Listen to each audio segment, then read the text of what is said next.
നമസ്കാരം, പ്രവാസി മലയാളിയിലേക്ക് സ്വാഗതം. കല്ലുവാതിക്കൽ മേവനംകോണം സ്വദേശിയും ചാർട്ടേഡ് അക്കൗണ്ടന്റുമായ യുവതി ഷാർജയിൽ തൂങ്ങി മരിച്ചതിൽ ഭർത്താവിനും കുടുംബത്തിനുമെതിരെ പരാതിയുമായി യുവതിയുടെ കുടുംബം. 29 വയസ്സുള്ള റാണി ഗൗരിയുടെ മരണത്തിന് പിന്നിൽ സ്ത്രീധന മാനസിക പീഡനമാണെന്ന് പരാതി. ഭർത്താവ് ആറ്റിങ്ങൽ അവനവഞ്ചേരി സ്വദേശി വൈശാഖിനും കുടുംബത്തിനുമെതിരെയാണ് ആരോപണം. കഴിഞ്ഞ ദിവസമാണ് റാണി ഗൗരിയെ ഷാർജയിലെ ഫ്ളാറ്റിൽ തൂങ്ങി മരിച്ച നിലയിൽ കണ്ടെത്തിയത്. ഭർത്താവിനും 4 വയസ്സുള്ള മകൾക്കും ഒപ്പമായിരുന്നു താമസം. മരണത്തിന് പിന്നിൽ നിരന്തര മാനസിക പീഡനമെന്നാണ് ബന്ധുക്കളുടെ പരാതി. ഷാർജ പോലീസിലും പാരിപ്പള്ളി, ആറ്റിങ്ങൽ സ്റ്റേഷനുകളിലും ഭർത്താവ് വൈശാഖിനും കുടുംബത്തിനുമെതിരെ പരാതി നൽകിയിട്ടുണ്ട്. റാണിയുടെ വിവാഹത്തിന് മുൻപുള്ള ബന്ധത്തിന്റെ പേരിലുള്ള പ്രശ്നങ്ങൾ ഉണ്ടായിരുന്നു എന്നാണ് മനസ്സിലാക്കുന്നത്.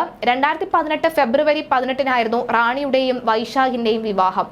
130 പവൻ സ്വർണം നൽകിയായിരുന്നു റാണിയുടെ ബന്ധുക്കൾ ഈ വിവാഹം നടത്തിയത്. സ്വകാര്യ കമ്പനിയിലെ എഞ്ചിനീയറാണ് വൈശാഖ്. 6 മാസം മുൻപാണ് ചാർട്ടേഡ് അക്കൗണ്ടന്റായ റാണി ജോലി കിട്ടി ഭർത്താവിനൊപ്പം താമസിക്കാൻ ഷാർജയിലെത്തിയത്. ഷാർജയിൽ ഇരുവർക്കുമൊപ്പം ഉണ്ടായിരുന്ന വൈശാഖിന്റെ അമ്മ മിനി വിജയൻ ഒരാഴ്ച മുമ്പാണ് പേരക്കുട്ടി ദേവനുമായി നാട്ടിലേക്ക് എത്തിയത്. പ്രവാസി സംഘടനകളുടെ സഹായത്തോടെ ഭൗതികദേഹം നാട്ടിലേക്ക് എത്തിക്കാനാണ് തീരുമാനം. ഷാർജയിലായിരുന്ന വൈശാഖിന്റെ അമ്മ മിനി വിജയനും റാണി ഗൗരിയുടെ ഏക മകൾ ദേവനയും ഒരാഴ്ച മുമ്പാണ് നാട്ടിലേക്ക് എത്തിയത്.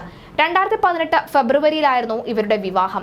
വിവാഹ സമയത്ത് 130 പവനോളം സ്വർണ്ണാഭരണങ്ങൾ റാണിക്കുണ്ടായിരുന്നുവെന്നും കൂടുതൽ പണവും സ്വർണവും ആവശ്യപ്പെട്ട വൈശാഖ് റാണിയെ ഉപദ്രവിക്കുമായിരുന്നുവെന്നും ബന്ധുക്കൾ പറയുന്നു. മൃതദേഹം നാട്ടിലെത്തിക്കാനുള്ള നടപടികൾ ആരംഭിച്ചിട്ടുണ്ട്. സഹോദരൻ ശങ്കരനാരായണനാണ്. എന്തായാലും ഷാർജയിലും ഇപ്പോൾ നടപടികൾ പോലീസ് എന്തായാലും സ്ഥലത്തെത്തി വിവരങ്ങൾ ശേഖരിക്കുകയാണ്. തൂങ്ങി മരിച്ച നിലയിലാണ് കണ്ടെത്തിയത്. സ്വന്തം മുറിയിലായിരുന്നു ഇത്തരത്തിൽ ഒരു രീതിയിൽ കണ്ടെത്തിയത്.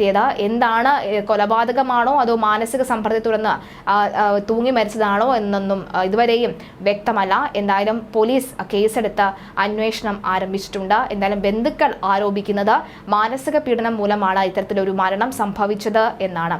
തുടർ നടപടികൾ നടന്നു വരികയാണ്. എന്തായാലും വരും ദിവസങ്ങളിൽ ഇതുമായി ബന്ധപ്പെട്ട കൂടുതൽ വിശദാംശങ്ങൾ പുറത്തു വരുമെന്ന് കരുതാം.